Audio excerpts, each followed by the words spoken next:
So people always seem to wonder how much professional athletes make, which is why in this video I'm going to give you in full transparency a revenue breakdown of all my revenue streams as a professional athlete. If you aspire to become a professional athlete, or if you're just curious about how much a professional athlete earns, I think this video is made for you. My name is John, and back in the day I used to be a student in biomedical engineering, but at my 18 years old I decided to pick up running, and that's where my Olympic dream started.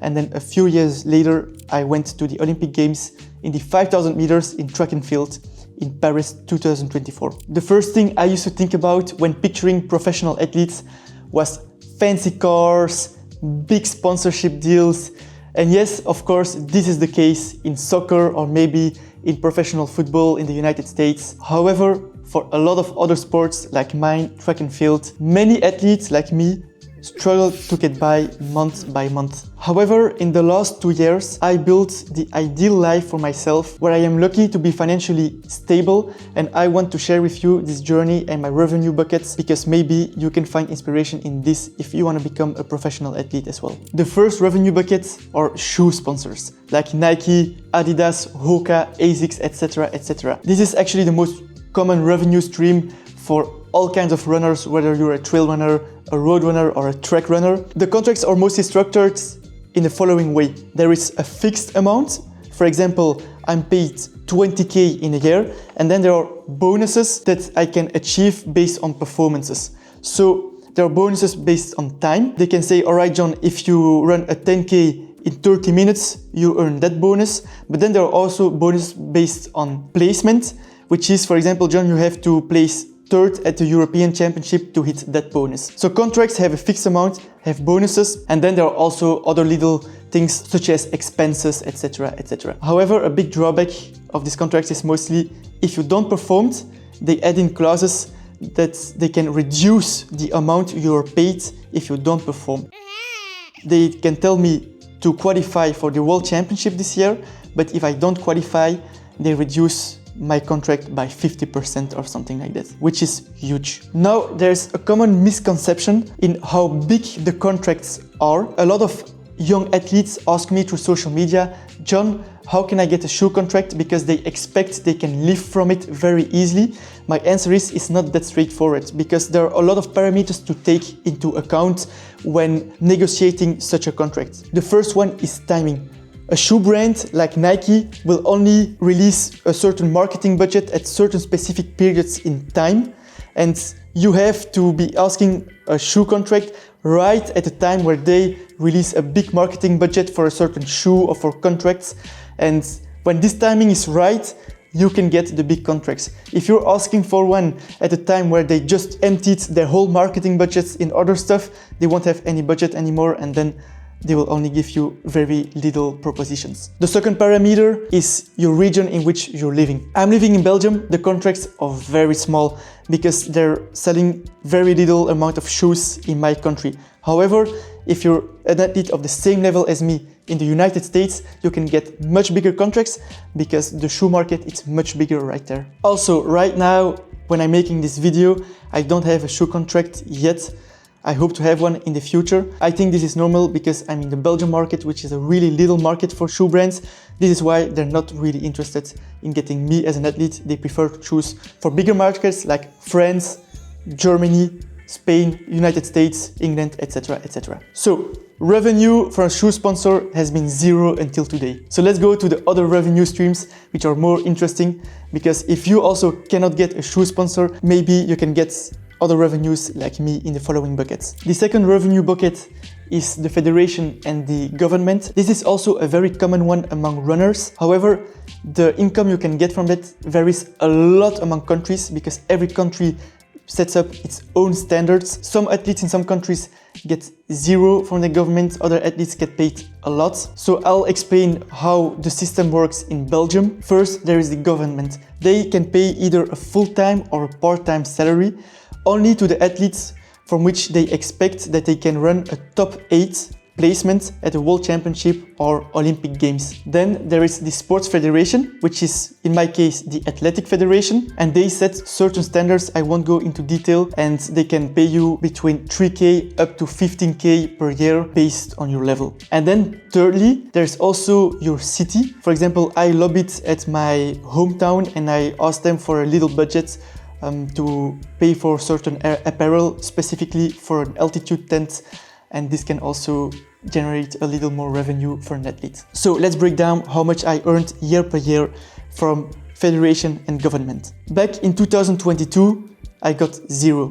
In 2023, I had 3k, all included. In 2024, I got a big increase to 18k in a year. And now in 2025, there's still a big increase, but that's for the next video. Now let's dive into the more interesting revenue buckets that are less trivial to every athlete. These are revenue buckets you could start working on right now, today, no matter your level. For example, third revenue bucket, which is coaching. This is a big opportunity for every athlete, I think, no matter the sports you're competing in, because of course, if you're a high-level runner or a high-level athlete, you build a lot of expertise in your domain, and you can monetize this expertise by helping amateurs get better, because you know how to make it at a higher level, and you can share this experience to other sports people in your sport and help them to get better as well. In my case, I get revenue from coaching from different sources. First of all, I do personalized coaching, which is one-on-one coaching.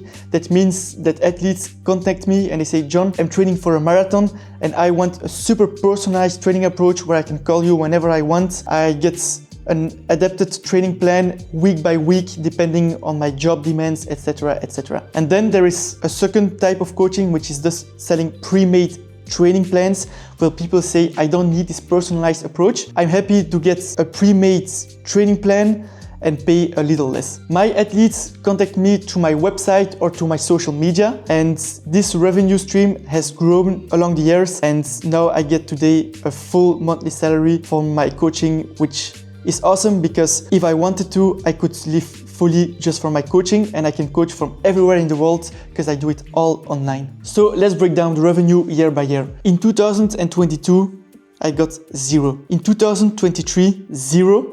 But in 2023, I started creating my training program. I started creating training guides, training plans, etc., which I could all monetize the next year in 2024. 2024, 29,500. This is a combination from personalized coaching and from the selling of training plans on different platforms, such as through my website. So right now in 2024, that's already a total of 47,500 in 1 year. A fourth bucket is YouTube ads. So right now I'm making for you a YouTube video and I get paid from YouTube because they put advertisement in the video and I get a little cut of that revenue. However, as I just started on YouTube, this is still a really little amount. In 2022, I was not yet on YouTube, so 0. In 2023, I was not yet on YouTube, so 0.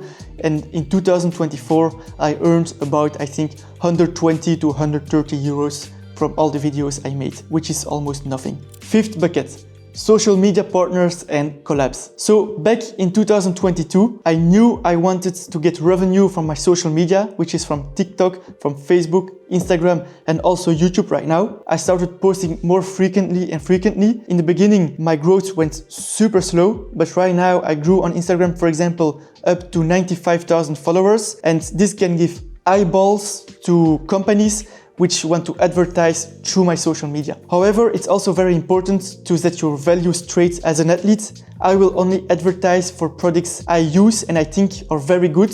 So I want to promote them to my audience because I think they can be beneficial for my audience. I will never promote just scrappy products because then I lose all my credibility as an athlete and people will not trust anymore the products I promote to my audience. Revenues here can exist in different formats. There are short-term collabs, there are long-term collabs. With certain social media partners, I sign contracts of 1 or 2 years where we really create packages and then I tell them I make a monthly video for you or monthly post and this is the price. Or there are other companies reaching out to me and they create a marketing campaign for like 2 months and they want to work with many different influencers for maybe 2 videos and 3 stories.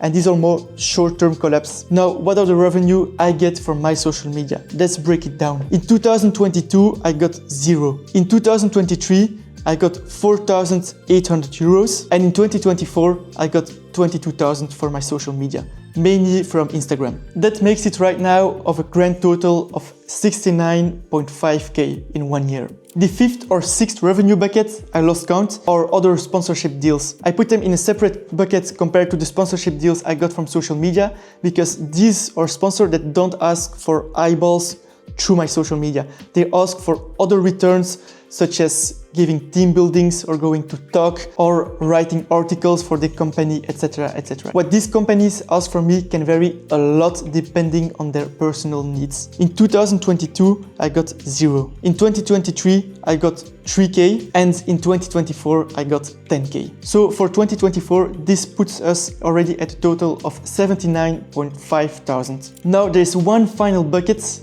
which I call other activities. These are all other potential revenue streams I can get. Right now, this is only one main activity, which are keynote speaking. Keynote speaking is when I go talk to a company or to a certain organization, and where I share experiences and try to make the link, for example, between the sports and the business world, and they pay a certain fee for me sharing my experiences with them. This revenue was 0 in 2022, 0 in 2023, and after my Olympic experiences, of course, I got more and more demands, and in 2024, I got 2.5k revenue. So in summary, this puts us at a grand total of 82,000 euros as revenue in 2024. Now, this can seem a lot, but not all of this revenue is going into my pocket. First, there are the taxes I have to pay, and in Belgium, my home country, the tax rate is pretty high.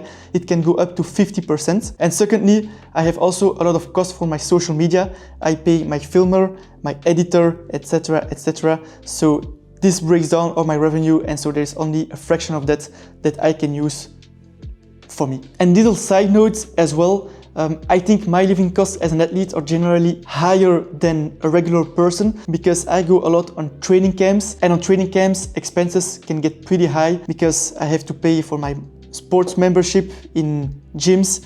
I pay for the planes or the cars. The food can get pretty expensive because I have to eat super healthy and a lot. So yeah, you got it. My expenses are quite high as an athlete. My conclusion from this video is that there are a lot of opportunities ready for you in this world to grab and to become a professional athlete yourself. In the past, an athlete was 100% reliant on the government and the federation, and also on getting a shoe contract from a big company. But as you saw from this video, I personally don't have a shoe sponsor.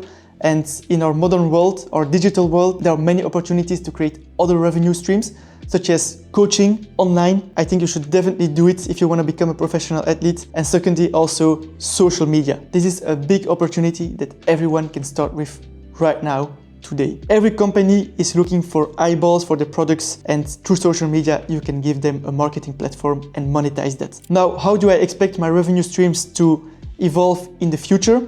I'm still focusing a lot on social media. I think my coaching will stagnate, my social media will grow. My other activities, such as keynote speaking, is already growing right now in 2025. And my income from my government and my federation will stagnate as well. But I also hope to get a shoe deal. So my revenues in 2025 will grow mainly from, I think, a deal with a shoe brand, from my social media, and from other activities such as keynotes. Thank you everyone for watching this video. If you have ideas for me for other revenue streams I could generate, which could be really interesting, just share it down in the comments. Also share in the comments your thoughts, how you want to become a professional athlete in the future, or if you thought this video is really interesting, if you want me another breakdown of my revenues the next year in 2025. And see you in the next video. Ciao!